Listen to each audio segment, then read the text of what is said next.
I just made my first visit to an Enchanted Parks property, Valleyfair, as a Six Flags pass holder. It felt a little bit like cresting the hill on a new roller coaster. Would it be smooth as glass and put a smile on my face? Or would it be shaky, unpredictable, and give me a headache? Ultimately, I was just hoping to get in quickly with most of my benefits intact. All-season fast lane, 3 different drink plans, and a bring a friend free ticket. But I was admittedly fearful that it just wouldn't work out and maybe I'd have to shell out some extra cash.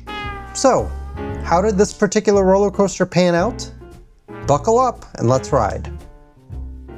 Now I'm over 40 with 3 kids, so I'm not one to mess around, and I tried to get direct answers right away.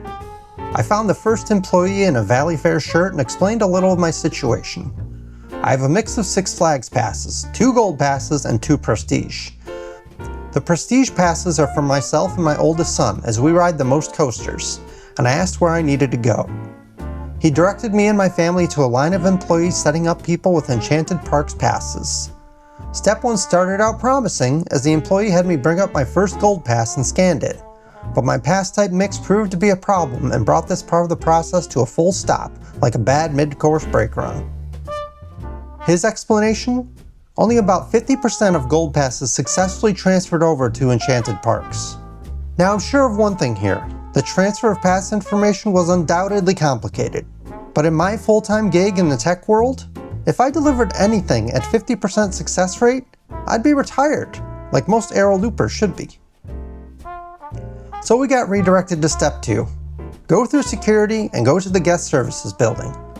Now I have a long and complicated history with these buildings. Back in the 90s, I remember waiting in line here to get our season passes made every year. As a kid, it was the worst part of the park experience. Heat and endless waiting, all to end up with a laminated cardboard card with a bad picture. And here I was back again, standing in the sun in a line running outside the guest services building that moved at a painfully slow rate. The good news is I'm an adult now, and I've been successfully programmed to handle waiting. I have been in the single train X-Flight lane an awful lot this year at Six Flags Great America, after all. Step 3 got us out of the sun and into the building, and Enchanted Parks employee number 2, a fellow Ryan, helped us out. I'm going to give a little grace here, as this is a wholly new process on a scale that hadn't been done before, but I'd be lying if I said I wasn't confused 65% of the time. Now I warned you, so hopefully you remembered to buckle up. 4 passes, 2 different pass types, 3 all-season drink plans, 2 of those drink plans basic, 1 plus, 1 all-season fast lane, and I needed to bring a friend free ticket and 2 more daily fast lanes. And that doesn't even count the 3 all-season dining plans, which I already knew would not transfer over, nor give me any benefits. It's a lot, but my guy Ryan, he handled it all in stride, though that was in spite of rather than because of the technology. He had to work through 3 different machines to make it all happen.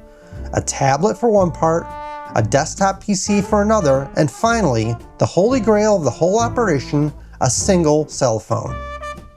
What was so miraculous about this cell phone? It was the only thing that could divvy up drink plans and fast lanes and such. And the whole crew of 6 in that building had 1 phone to share.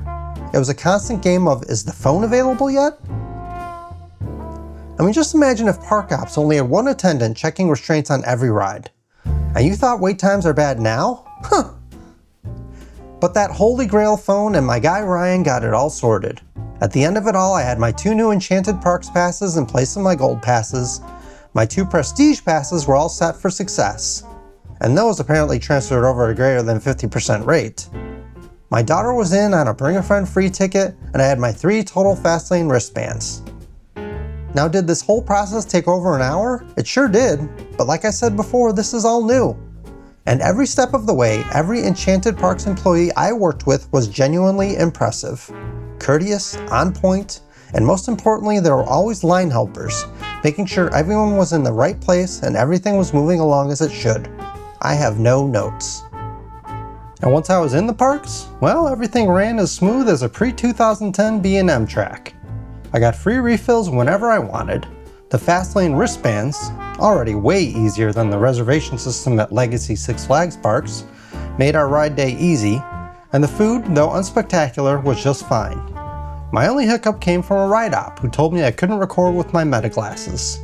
But, like bracing for a turn on a wooden coaster, I'm always prepared. I had heard this could be an issue, so I reached out to corporate before the visit and got confirmation that I could wear and record as long as I had a strap. And I had the email to prove it on my phone. The op did accept my explanation, though they did look a little surprised. All in all, it was a great park day. And be sure to keep an eye out for some of my Valleyfair POVs and Coasters Over 40 rankings on the channel in the near future. Well, technically I do have one note, but this one's for my 13-year-old son, who lost his brand new pass within 30 minutes in the park.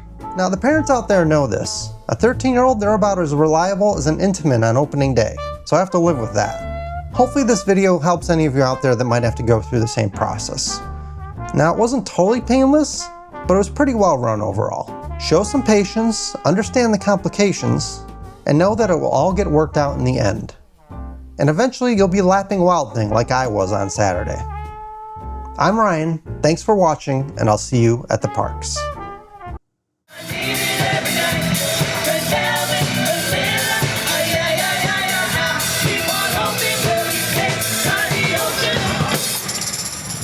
Oh yeah! That's a fun one. A certified.